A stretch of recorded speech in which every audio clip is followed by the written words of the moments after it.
Are you all familiar with a disease called facial arteriovenous malformation? I was born with this condition, causing a large bump to form at the center of my face. This is a congenital disease, where arteries and veins, which normally have different roles, somehow become connected, allowing blood to flow between them and resulting in a large blood clot in that area. From a young age, I underwent numerous surgeries, each one causing further distortion of my face. And during my school years, particularly in elementary school, I was terribly teased by the boys in my class. This facial disorder, impossible to hide no matter how hard I tried, led to severe self-consciousness. I honestly thought I would end my life without ever experiencing love or marriage, believing there would be no one who could love someone with such an ugly appearance. I seriously thought so, at least until I met him. I, Sophia, was a hopelessly negative person, lacking self-confidence, and recognized by others as such. Although I was somewhat influenced by what people said about my disease, the existence of my family, especially my sister, was what really exasperated my complex. You see, my sister Mia has beautiful double-fold eyelids, long lashes, a perfectly shaped nose. She's as pretty as a doll and is often complimented. My parents were extremely proud of her and frequently gifted her new clothes, shoes, and hair accessories. In contrast, my ugliness, a product of my disease, was treated as if I didn't exist. They'd say, "It'd be pitiful for Mia to be seen as siblings with such an ugly sister." For this reason, my parents did not want me to spend much time with my sister. However, Mia didn't care about my disease at all. She treated me normally, even giving me the toys and hair accessories she'd received, and defending me against those who made comments about my face. She was always there for me. While I love and cherish her for being such a saving grace in my life, my parents' love was always directed at her. They showed no interest in time. And for instance, even if Mia got grades in the 70s, they would compliment her. "Getting this high is incredible! Our Mia is not only pretty, but also good at studying. We're truly proud of her." But no matter how well I did on a test, they would always dismiss it with, "You know, being good at studying isn't enough to get you through life. In this world, even if you're not very smart, you can get by if you're attractive and pleasant. Since you're not good looking, I think you're going to have a hard life." When I found a pretty dress I liked, they'd say, "It might look good on Mia, but it wouldn't suit your face. You'll just become a laughingstock, so you better not wear it." When I showed interest in makeup and bought a magazine with my own allowance, they'd tell me, "Makeup can't cover up to your level.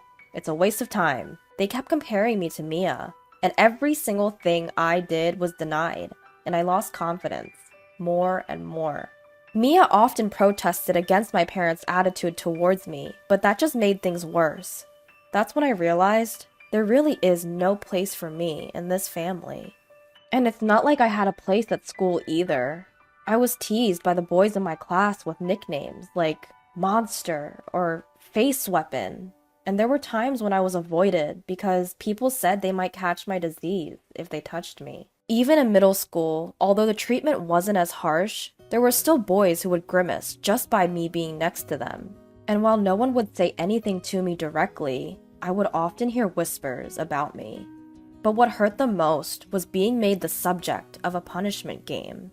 There used to be a game where the person who lost had to confess their feelings to someone in the class, and I was often the target of that punishment game. Of course, I knew they were only confessing because they had lost a game, so I politely declined.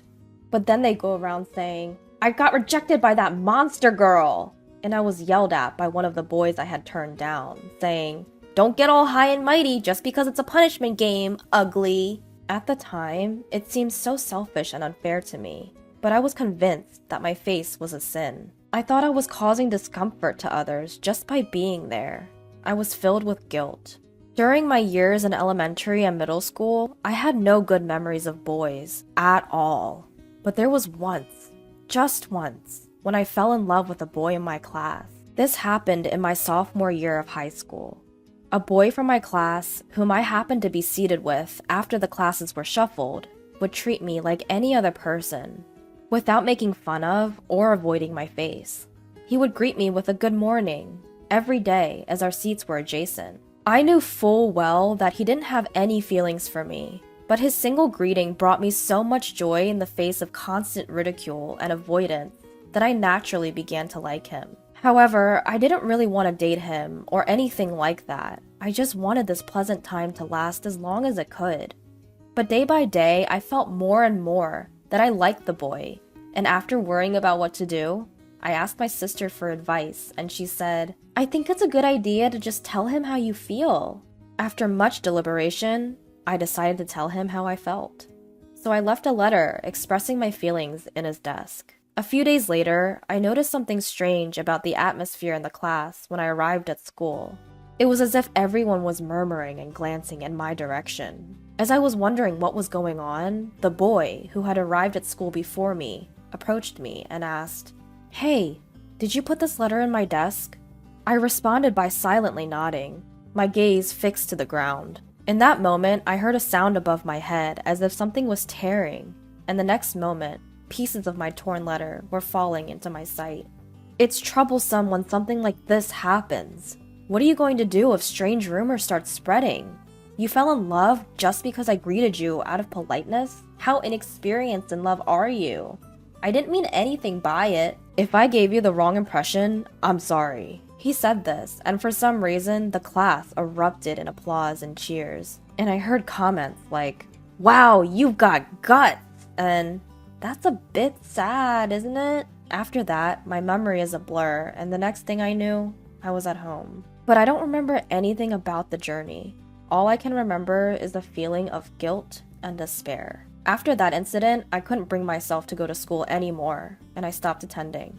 When my parents heard about what happened, instead of being on my side, they said, "His reaction was justified. You caused trouble, so you should apologize." Eventually, they began to scold me for not going to school for such a trivial reason, and tried to force me to go, but I just couldn't get myself to move. In the end, I dropped out of high school and became a recluse. After I became a shut-in, my older sister was worried and repeatedly tried to communicate with me. In contrast, our parents would either verbally abuse me in front of my room every morning or forcefully enter my room to berate me directly. They'd hurl insults such as, "We never should have had you," or "You're such a disgrace," causing me to despair every day, wondering why I even existed. Apparently, my sister noticed my situation and consulted our grandparents on our mother's side.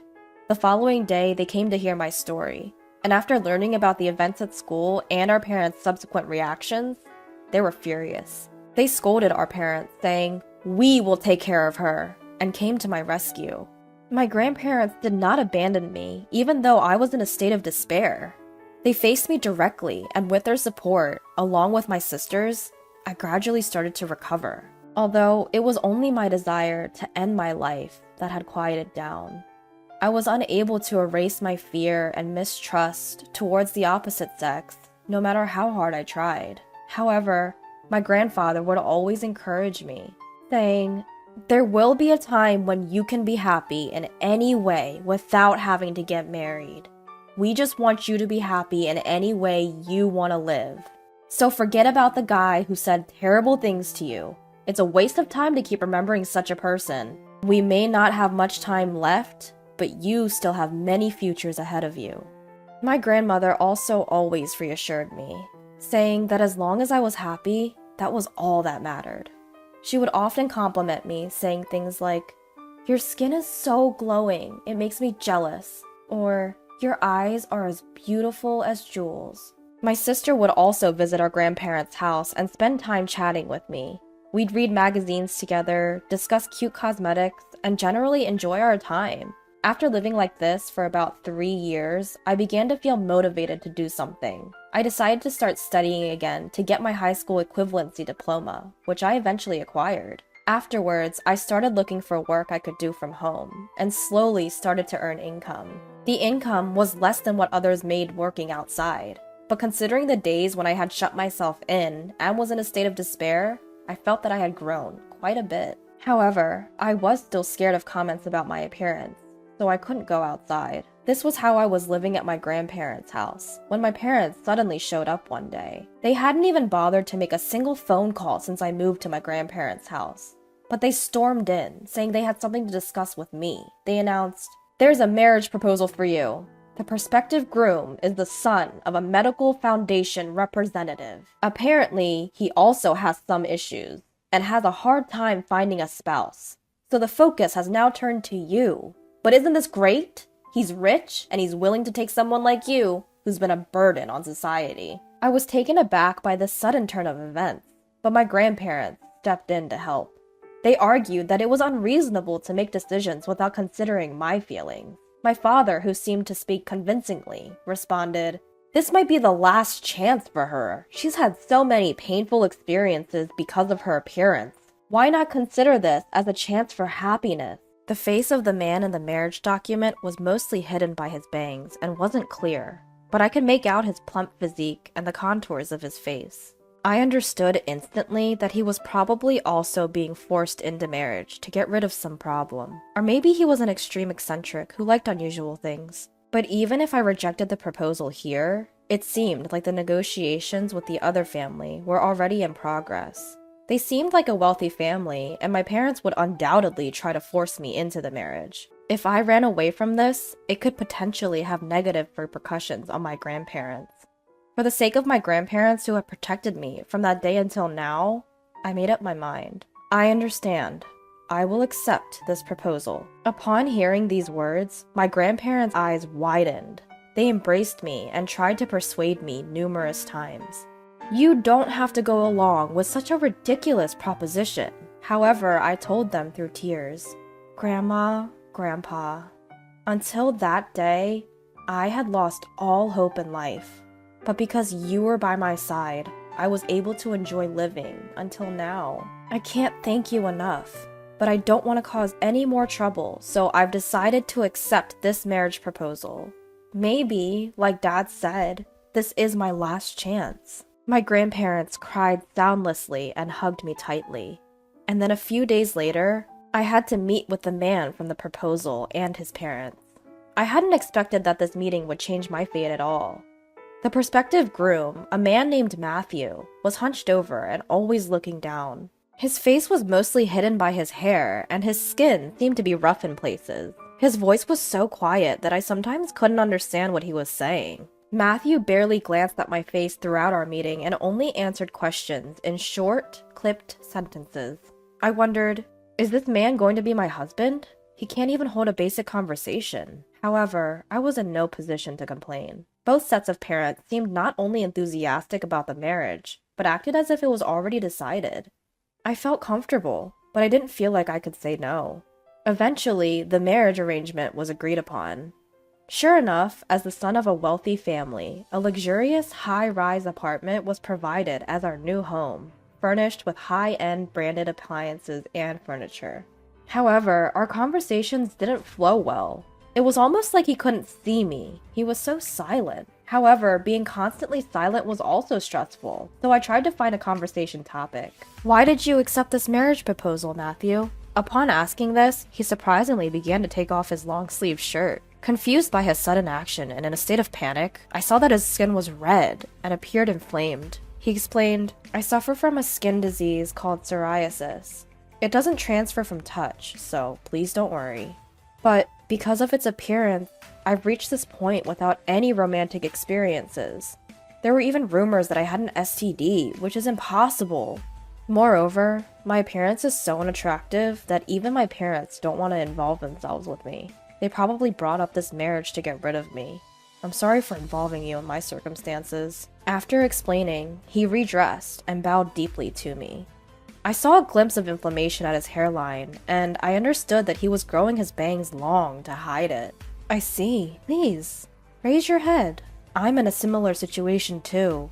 When Matthew raised his face, I told him everything about my past. When he heard my story about high school, he started crying. "I can't believe something like that happened to you. It must have been so hard at the time. It's unacceptable that a guy would do that to you, treating you like an exhibit. That's outrageous." He became angry to a stranger on my behalf and offered me words of comfort. Despite having experienced his share of hardships, he cried and became angry upon hearing my story. I wondered, how kind-hearted is this man? Seeing this, I commented, We seem quite similar, don't we? Matthew replied, blushing with a shy smile. I was thinking the same thing. After that, we spent the entire night sharing our life stories, crying, getting angry, and sympathizing with each other. From then on, we slowly started to understand each other. I tried to understand his disease and collected a variety of information, trying everything from dietary therapy to supplements. But, I noticed that he was surprisingly picky about food, especially vegetables. So I tried different seasonings and cooking methods and made various arrangements so that he could eat more easily. Then perhaps, finding the taste to his liking, he began to enjoy his meals, saying they were delicious. He began to improve his constitution, little by taking in nutrients through meals and taking medication. Also, to reduce stress, we started doing things like yoga and having lots of conversations, and I saw Matthew's smile slowly increase. Matthew never made a nasty comment about my face, but rather, he repeatedly praised me, saying, "Cute," while blushing. Just once when I asked him, "Don't you dislike my face?" he told me, "Not at all. It's part of your character, and I think it's cute. And you've managed to stand up on your own despite going through tough times. I don't think there's another woman who's as strong and wonderful as you." His words gave me a profound sense of comfort. Over the following few years, we carried out a plan to improve Matthew's physical condition. As a result, his skin inflammation calmed down a bit, and the inflammation at his hairline became less noticeable. Moreover, thanks to his disciplined lifestyle, he lost weight and turned into a slim and smart-looking Matthew. I couldn't help but fall in love with him all over again. When he tidied up his obstructive bangs, it suited him very well. Matthew, who had been shy about his skin condition until now, said, "I can't show Sophia an unsightly figure." He became more confident, and the impression of the people at his office slowly changed for the better. Apparently, he hadn't told anyone about his disease, assuming they wouldn't understand. When he finally opened up about it, he was surprised that everyone accepted him. They even told him, "Why didn't you tell us? Trust us more." One day, while we were spending such days, Matthew suddenly said, "Hey, do you want to have a wedding ceremony?" Even though I had become a bit more positive since marrying him, I was still afraid of appearing in front of a large crowd. When I hesitated, he said, "If you really hate the idea, of course we don't have to. But I thought it would be a good way to express our gratitude to the people at my company who helped me. But the fact that I can even think like this is all thanks to you, Sophia. The old me would have thought that a wedding ceremony was impossible because I didn't want my dirty skin to be seen. But thanks to your cooperation, my symptoms have calmed down. So I think I can face forward more than before." His gentle words moved me, and after a lot of soul-searching, I decided that I wanted to take a step forward and agreed to have a wedding ceremony. But I don't have any friends, so the only ones I invited were my parents, grandparents, and my sister. However, when it was less than 4 months until the wedding, my sister was found to be pregnant. To be safe, my sister decided to absent herself. So in the end, only my parents and grandparents attended. My grandparents were happy to participate, but my parents clearly disliked the idea.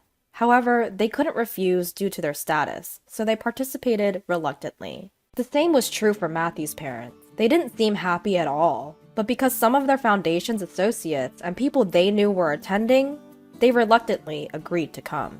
But both sets of parents were good at maintaining appearances, so in front of the other guests, they said things they didn't really think, such as, "We struggled with his illness, but we're glad that he has grown up so well," or, "We're proud of our child, who has lived strongly without being defeated by prejudice," all the while pretending to be moved to tears. The guests, fooled by our parents' false tears and words, even shed a few sympathetic tears, which only added to my astonishment at their audacity in wanting to be seen in a good light despite everything. But Matthew was not one to silently endure our parents' deceit. When it was time for the groom's letter to be read aloud, he chose that moment to speak about his past. He spoke about how he had endured a difficult time as a student because of prejudice and discrimination due to his skin disease. Despite his condition not being contagious, no one would touch anything he had touched. But meeting and marrying me had given him a more positive outlook. He also said, "Both my wife and I have received terrible treatment from our own parents, My wife was constantly compared to her older sister and was verbally abused her whole life. When she stopped going to school due to cruel comments from her classmates about her facial disease in high school, her parents never took her seriously and even said she should apologize to anyone who had to confess to her because of her face. This hurt her so deeply that she could hardly go outside. I too was frequently berated by my parents about my skin, being called dirty over and over again. Here is the proof. With that, he played a recording of his parents berating him for his skin condition. The voice recording included terrible comments like, "Your skin makes us uncomfortable to look at," and "We should have never had a child with such dirty skin." His parents tried to stop the recording, but it was too late. The cold stares of the listeners pierced them, and they were dumbstruck. My parents also seemed extremely uncomfortable as whispers circulated around them. Despite the awkward conclusion to our wedding ceremony, many of the invited guests expressed their understanding towards us, with comments like, "You've worked hard until now," and "We'll keep supporting you." However, this public revelation later became a big issue. It turned out that Matthew's parents headed a non-profit organization dedicated to supporting disabled individuals, based on the principle of creating a society where people with disabilities can live easily. The revelation that they had been cruel to their own child who suffered from a skin disease became a problem. Eventually, the criticism and opposition from those around them didn't stop, and they were forced to step down from their leadership positions in the organization.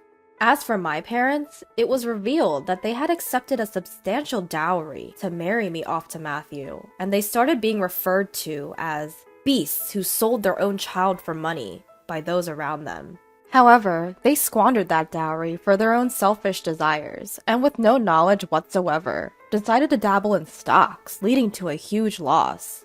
Eventually, they ended up in debt due to the tune of over $200,000, far exceeding the amount of the dowry they received. They had the audacity to ask for our help, but we firmly refused. Even when they came knocking a few more times, we moved away and changed our phone numbers. Now, we're living peacefully together. I guess there really is such a thing as a destined meeting. I am incredibly happy right now. Though the start was rocky, meeting Matthew and marrying him has made me feel truly blessed. Thank you for watching until the end. I hope to see you again in the next video.